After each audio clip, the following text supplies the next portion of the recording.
na Revolução Francesa, houve uma assembleia após a Revolução Francesa, e nessa assembleia tinha pessoas do lado direito e do lado esquerdo. Do lado direito estavam os latifundiários, estavam, né, os ricos, né, estavam as pessoas que defendiam a monarquia, as pessoas que defendiam que se conservasse aquele estado de coisas que havia na França, enfim. Sim. Do lado esquerdo estavam os trabalhadores, estavam os camponeses, estavam os despossuídos, os que queriam que mudasse, que alternasse aquilo. Então, havia duas propostas. Havia uma proposta, que era a proposta conservadora dos que estavam à direita, dos latifundiários, dos ricos, que eles queriam que se conservasse aquilo que estava até então, aquela sociedade e aquele tipo enfim. E do outro lado estavam os trabalhadores à esquerda. Okay. Portanto, é preciso recuperar isso. E quando a gente recupera isso, a gente recupera a principal diferença entre direita e esquerda, que é o quê? É a desigualdade social. Essa é a principal diferença, porque a esquerda compreende que a desigualdade social é resultante de um processo histórico, da intervenção do homem na economia. Portanto, esse processo histórico ele pode ser mudado, porque em vários lugares do mundo, onde a desigualdade social foi efetivamente combatida, as sociedades melhoraram e as pessoas vivem melhor. A direita entende que a desigualdade social ela é uma coisa natural, que está aí dada. A pessoa nasce, cada um se esforça, cada um, enfim, tem a questão da meritocracia. Então, essa é a principal diferença. Então, nós entendemos que essa desigualdade social tem que ser combatida. E quais as políticas que você combate a desigualdade social?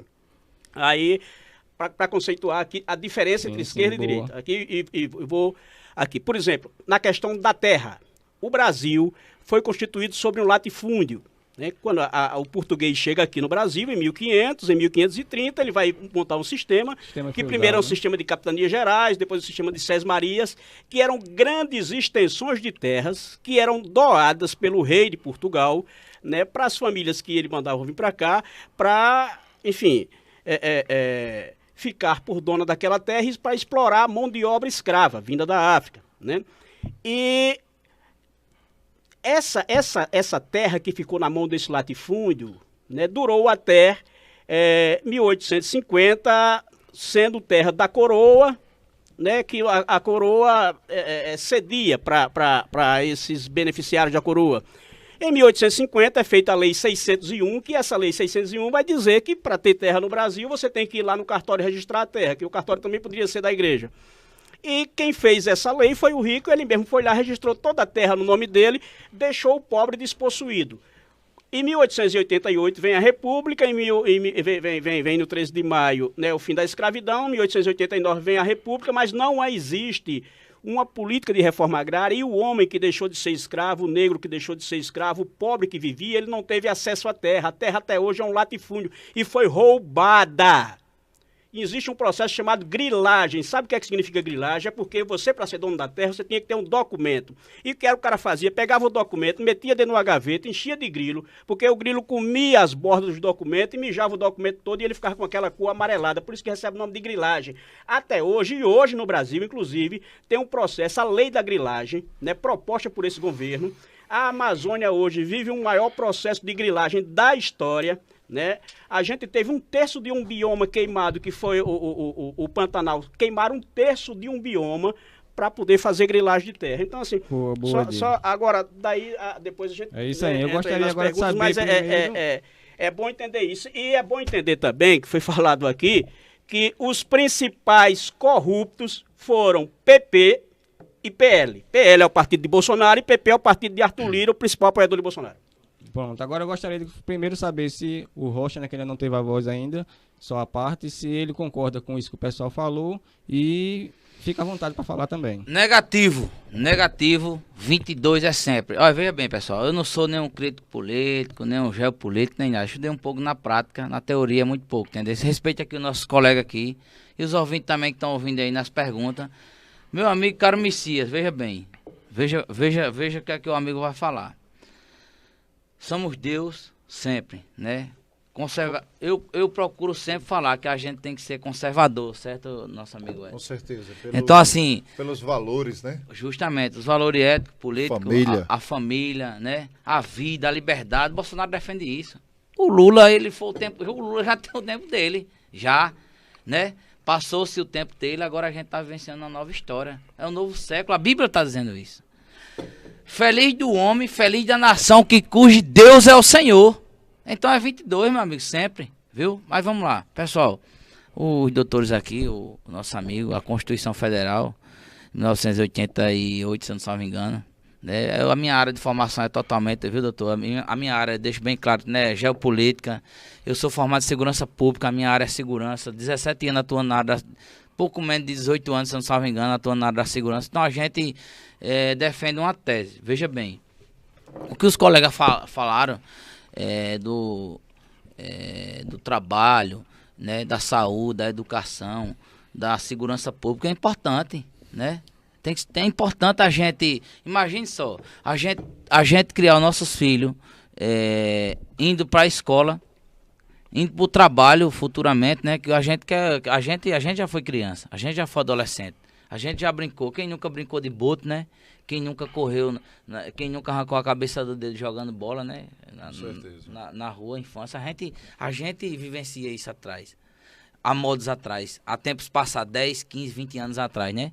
Então, veja bem, hoje a gente levantava a bandeira brasileira na época do Ayrton Senna, na época Na Revolução Francesa, houve uma assembleia após a Revolução Francesa, e nessa assembleia tinha pessoas do lado direito e do lado esquerdo. Do lado direito estavam os latifundiários, estavam, né, os ricos, né, estavam as pessoas que defendiam a monarquia, as pessoas que defendiam que se conservasse aquele estado de coisas que havia na França, enfim. Sim. Do lado esquerdo estavam os trabalhadores, estavam os camponeses, estavam os despossuídos, os que queriam que mudasse, que alternasse aquilo. Então, havia duas propostas. Havia uma proposta, que era a proposta conservadora dos que estavam à direita, dos latifundiários, dos ricos, que eles queriam que se conservasse aquilo que estava até então, aquela sociedade e aquele tipo enfim. E do outro lado estavam os trabalhadores à esquerda. Okay. Portanto, é preciso recuperar isso.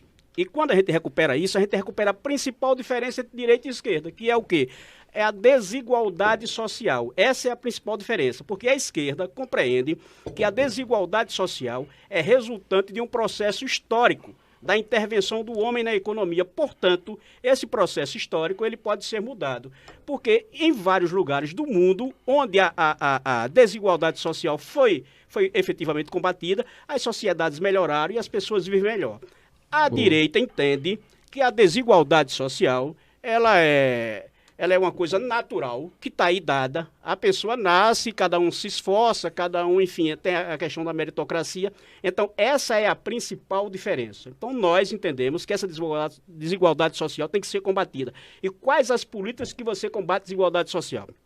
Aí, para conceituar aqui a diferença entre esquerda e direita. Aqui, vou aqui. Por exemplo, na questão da terra. O Brasil foi constituído sobre um latifúndio. Né? Quando o português chega aqui no Brasil, em 1500, em 1530, ele vai montar um sistema que primeiro é um sistema de capitanias gerais, depois um sistema de sesmarias, que eram grandes extensões de terras que eram doadas pelo rei de Portugal, né, para as famílias que ele mandava vir para cá, para, enfim, ficar por dona daquela terra e para explorar a mão de obra escrava, vinda da África. Né? E essa terra que ficou na mão desse latifúndio, né, durou até 1850, sendo terra da coroa, né, que a coroa cedia para esses beneficiários da coroa. Em 1850 é feita a Lei 601, que essa Lei 601 vai dizer que para ter terra no Brasil você tem que ir lá no cartório registrar a terra, que o cartório também poderia ser da igreja. E quem fez essa lei foi o rico, ele mesmo foi lá, registrou toda a terra no nome dele, deixou o pobre despossuído.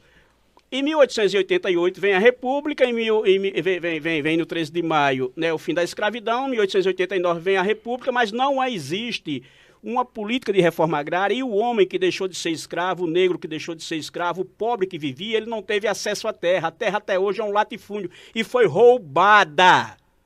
Existe um processo chamado grilagem. Sabe o que é que significa grilagem? É porque você, para ser dono da terra, você tinha que ter um documento. E o que era o cara fazia? Pegava o documento, metia dentro de uma gaveta, enchia de grilo, porque o grilo comia as bordas dos documentos e mijava o documento todo e ele ficava com aquela cor amarelada. Por isso que recebe o nome de grilagem. Até hoje, e hoje no Brasil, inclusive, tem um processo, a lei da grilagem, né, proposta por esse governo. A Amazônia hoje vive um maior processo de grilagem da história, né? A gente teve 1/3 de um bioma queimado, que foi o Pantanal. Queimaram 1/3 de um bioma para poder fazer grilagem de terra. Então, assim, só agora, daí, depois a gente... É isso aí, eu gostaria agora de saber mas é bom entender isso. E é bom entender também, que foi falado aqui, que os principais corruptos foram PP e PL. PL é o partido de Bolsonaro e PP é o partido de Arthur Lira, o principal apoiador de Bolsonaro. Pronto, agora eu gostaria de primeiro saber se o Rocha, né, que ele não teve a voz ainda, só a parte, se ele concorda com isso que o pessoal falou e fica à vontade para falar também. Negativo, 22 é sempre. Olha, veja bem, pessoal, eu não sou nenhum crítico político, nenhum geopolítico, nem nada. Estudei um pouco na prática, na teoria muito pouco, entendeu? Respeite aqui os nossos colegas aqui e os ouvintes também que estão ouvindo aí nas perguntas.